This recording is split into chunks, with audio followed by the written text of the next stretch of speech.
আজকের এই ক্লাসে আমরা নবম দশম শ্রেণীর যে গণিত ক্লাসটি রয়েছে সেই গণিত ক্লাসটি শুরু করতেছি।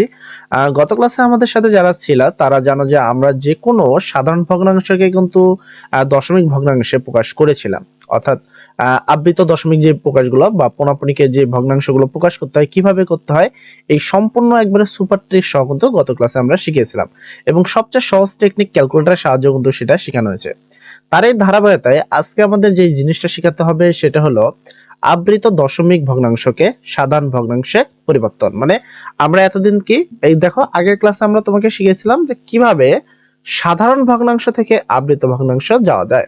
আজকে তারই ধারাবাহিকতায় আমাদের শেখাতে হবে যে আবৃত দশমিক থেকে আমরা কিভাবে সাধারণ দশমিক ভগ্নাংশে যেতে পারি। আচ্ছা, সেক্ষেত্রে আমাদেরকে এখানে দুইটি দেওয়া আছে উদাহরণ 4-এ, আর তোমরা খেয়াল করলে 2018 পিডিএফ দেখতে পাচ্ছ।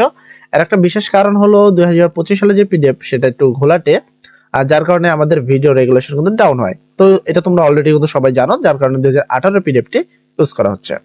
আচ্ছা, এখানে দেখো 0.3 পনাপনিক, তারপর 0.2 পনাপনিক, 4 পনাপনিক এবং 42.347 পনাপনিক, 8 পনাপনিককে সাধারণ ভগ্নাংশে প্রকাশ করা। সেক্ষেত্রে সমাধানের শুরুতে আমরা যেটা লিখবো নিচে 0.3 এইটাকে কি করা হলো সাধারণ ভগ্নাংশে প্রকাশ করা হলো। তো এটা তোমাদের পৃষ্ঠা নম্বর 7 ছিল। তো এখানে দেখো তোমার প্রথম যেটাকে সাধারণ ভগ্নাংশে প্রকাশ করবে সেটা হলো 0.3। তো প্রথমে আমরা কি করব, যে আগে দেখো আগেরটা কিন্তু আমরা ভাগ করেছি, এবার কিন্তু আমরা কি করব গুণ করব। তো প্রথমে আমরা 0.3 সমান সমান যে ফলাফল আসবে সেটা আমরা এখানে লিখব। এন্ড জানো যে পূর্ণাপনিক মানে ওই সংখ্যাটা কিন্তু বারবার আসবে। তো এখানে 3 এর উপরে পূর্ণাপনিক আছে, তাই এখানে কিন্তু 3 এর উপরে বারবার 3 3 3 3 করে আসছে। তোমরা হয়তোবা জিনিসটা ভালোভাবে দেখতে পাচ্ছ, ঠিক আছে। এরপর যেহেতু 3 পূর্ণাপনিক আছে, তো এক ঘর পূর্ণাপনিক থাকার কারণে 10 দ্বারা গুণ করব। এখানে তোমার কিন্তু বুঝতে হবে একটা ঘর পূর্ণাপনিক থাকলে 10, আর দুইটার উপরে থাকলে কত 100, তিনটার উপরে থাকলে 1000, এইভাবে কিন্তু গুণ করতে হবে। তো 0.3 কে আমরা 10 দ্বারা গুণ করলে আসবে 0.333 গুণন 10 ইকুয়াল 3.33333, ঠিক আছে। তারপর হলো এখানে তোমার কত 0.3 এর সাথে যদি 1 গুণ করি তাহলে 0.33 গুণন 1, দেন 1 এর কোনো মূল্য নেই। আচ্ছা, মূল কথা হলো এখানে আমরা যেটা করতে চেয়েছি সেই বিষয়টা আসলে তোমাকে বোঝাই, যে এই যে প্রকাশটা আমরা করলাম প্রথম 0.3 কে এককের ঘরের জন্য 1 দ্বারা এখানে গুণ করা হয়েছে, 10 এর জন্য 10 দ্বারা গুণ করা হয়েছে। এই যে গুণটা করলাম, যে প্রথমে আমরা 10 দ্বারা করলাম, তারপর আমরা 1 দ্বারা করলাম, তারপরে আমরা কি করব এটা বিষয়টা বুঝো। তো দেখো এখানে আমরা পেয়েছি 0.3 পূর্ণাপনিক গুণন 10 লেফট হ্যান্ড সাইডে। এটাকে বলা হয় সমানের আগে যতটুকু আছে এটাকে বলা হয় লেফট হ্যান্ড, এন্ড সমানের পরে যেটা আছে এটাকে বলা হয় রাইট হ্যান্ড সাইড, ঠিক আছে। তো 0.3 গুণন 10, তারপর আমরা কি করব এটাকে বিয়োগ করছি, বিয়োগ মানে এজন্য এখানে একটা বিয়োগ চিহ্ন রয়েছে, আর এখানে পেয়েছি 0.3 গুণন 1, ঠিক আছে। এরপরে আমরা এইটাকে কিন্তু কোনো কাজ করিনি, এই জায়গার এই অপশনটা কিন্তু আমরা এখানে পেয়েছি। তো এখানে কি করব দেখো 3.33 এর থেকে 0.33 বাদ দিব। এখানে থাকবে হলো 10। কিভাবে থাকবে এই জিনিসটা যদি কারো কোনো ডাউট থাকে তাদের জন্য আমি ক্যালকুলেটর ব্যবহার করতে পারি তোমাদের দেখানোর সুবিধার্থে। তো এখানে আমরা ফার্স্ট একটা ক্যালকুলেটর নিয়ে আসবো। ব্যাপার কি ক্যালকুলেটর আসেনি কেন? আচ্ছা, ক্যালকুলেটর চলে আসছে। দেখো আমরা এখানে একটা ক্যালকুলেটর নিয়ে আসলাম, দেন তোমাকে বোঝানোর সুবিধার্থে এই ক্যালকুলেটরটি আমরা এখানে ব্যবহার করছি। দেখো এখানে এইটা কি আছে 3.33। আচ্ছা, আমরা লিখলাম 3.3 আছে, একটা দুইটা তিনটা 3, ভাগ মাইনাস দিতে হবে মাইনাস 0.33। আচ্ছা 0.33 1 2 3 3, আর দেন বিয়োগ করলে কত হচ্ছে, বিয়োগ করলে কিন্তু 3 হচ্ছে। তাহলে সেক্ষেত্রে আমরা এটা বিয়োগ করলে কত পাচ্ছি 3 পাচ্ছি, ঠিক আছে। এবার এখানেও 0.3 পূর্ণাপনিক, এখানেও 0.3 পূর্ণাপনিক, দুই পাশে একই জিনিস থাকার কারণে সেটা কমন, কমন নেওয়ার সাথে সাথে ব্র্যাকেট। তাহলে এটা যদি কমন নিয়ে নিছি তাহলে এটা তো নিয়েই নিছি তাই না, তাহলে এটা বাদ, এটা যদি বাদ দিয়ে দিই তাহলে রইল 10, এই হলো 10, মাইনাস চিহ্ন আছে এই হলো মাইনাস। এবার 0.3 এটা তো কমন নিয়ে নিছি এখানে, তাহলে 0.3 বাদ রইল কত 1, এই হলো 1, এখানে সমান সমান 3। 0.3 সমান এখানে এই দুটোকে বিয়োগ করলে 10 থেকে তোমার এক বাদ দিলে হয় কত 9 সমান সমান 3। তো আসলে আমরা 0.3 বাই করতে চাই, আমরা এই 0.3টা কি করতে চাই বের করতে চাই। যেহেতু 0.3 কে আমরা বের করতে চাই তাই আমরা কি করব, এই যে 9 এটা বেশি আছে এখানে কি এই দুইটার মধ্যে গুণ আকারে আছে, তাহলে এই পাশে যদি গুণ থাকে তাহলে এই পাশে আসবে ভাগ আকারে, যেখানে এটা নিচে আসছে। তো 0.3 এটা 3 ছিল, এখানে ওইটা গুণ ছিল, এখানে এটা ভাগ আসলো, এবং 3 দ্বারা যদি 9 কাটি তাহলে নিচে থাকে 3, উপরে কিছু নেই মানে 1, তার মানে 1/3, ঠিক আছে। তো এই হলো তোমার 0.3 এর তোমার সাধারণ ভগ্নাংশ করা। তো ইজি টপিক, মেন কথা হলো যদি আবৃত ভগ্নাংশ থেকে আমরা কি করি, আমরা সাধারণ ভগ্নাংশে আবৃত করি তাহলে ভাগ, আর যদি আবৃত থাকে সাধারণ করি তাহলে সেক্ষেত্রে গুণ।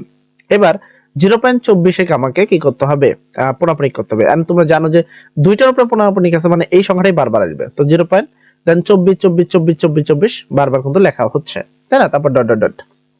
এবার এখানে দেখো দুইটার উপরে পুনঃপুনিক আছে, তার মানে একের উপরে আমরা দুইটা শূন্য দেব একের পরে। আগের বার একটার উপরে পুনঃপুনিক ছিল তাই একের পর একটা শূন্য দিয়েছে। এবার দুইটার উপরে পুনঃপুনিক রয়েছে, তার মানে একের উপরে আমরা কয়টা শূন্য দেব, দুইটা। তো 0.24, ঠিক আছে, 0.24 এটা পুনঃপুনিক, এটার উপরে দুইটা ফুটা থাকার কারণে আমরা গুণ একের পর দিলাম কত, দুইটা শূন্য, ঠিক আছে। আগের বার দেখো, আগের বার কিন্তু একটা শূন্য, দেখো একটার উপরে পুনঃপুনিক ছিল তাই কিন্তু আমরা একটা 10 দিয়েছিলাম। আর তুমি যদি এবার খেয়াল করো সেক্ষেত্রে দেখো এখানে দুইটা পুনঃপুনিক রয়েছে তাই এখানে দুইটা শূন্য আছে, ঠিক আছে।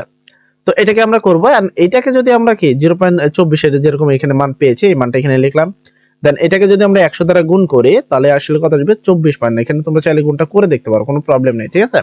আমি একবারে প্র্যাকটিক্যালি দেখাবো, ঠিক আছে, কোনো গাইড বা ইয়ের মতো করে স্কিপ করে দেখাবো না, একবারে যা হবে পিওর ভাবে দেখাবো যেন তোমার বুঝতে কোনো জায়গায় কোনো সমস্যা না থাকে। তো এখানে দেখো 0.242424 এই কটা আছে, তাকে আমরা 100 দ্বারা গুণ করবো, তাহলে গুণন 100। দেন যদি তুমি খেয়াল করো 24.2424 লেখা রয়েছে, যেটা কিন্তু এইখানে লেখা রয়েছে 24.2424। দেন যেহেতু পুনঃপুনিক তাই এখানে আরো অনেকগুলো 24 দেওয়া রয়েছে, এটা দেওয়াও যা না দাও তা তোমার ব্যাপার। আচ্ছা, তাহলে তো আমাদের প্রথম কাজ তো হয়ে গেল। তারপর আমরা কি 1 দ্বারা গুণ করব, তাহলে 0.8 পুনঃপুনিক আগের বারও 1 দ্বারা গুণ করেছি, এবার 1 দ্বারা। আর 0. তোমার এই 24 যদি 1 দ্বারা গুণ করি, একের আসলে গুণের ক্ষেত্রে কোনো মূল্য নাই। যেমন তুমি যদি 2 গুণন 1 দাও, ঠিক আছে, তো ঘুরে ফিরে কিন্তু 2 গুণন 1 সমান 2 হবে, একের কিন্তু কোনো মূল্য নাই। তো সেক্ষেত্রে এটাকে 1 দ্বারা যদি গুণ করি 0.242424 আসবে। সেম ভাবে আমরা 24.2424 যদি এটা দ্বারা বিয়োগ করি তাহলে হবে উত্তর আসবে 24।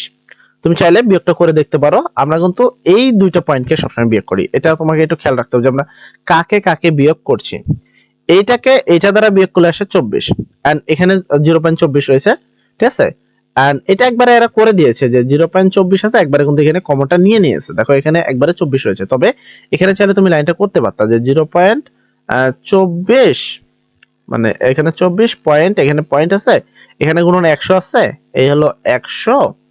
দেন তোমার কি এখানে মাইনাস হবে, মাইনাস এখানে 0.24, তারপর তোমার কত, গুণন 1।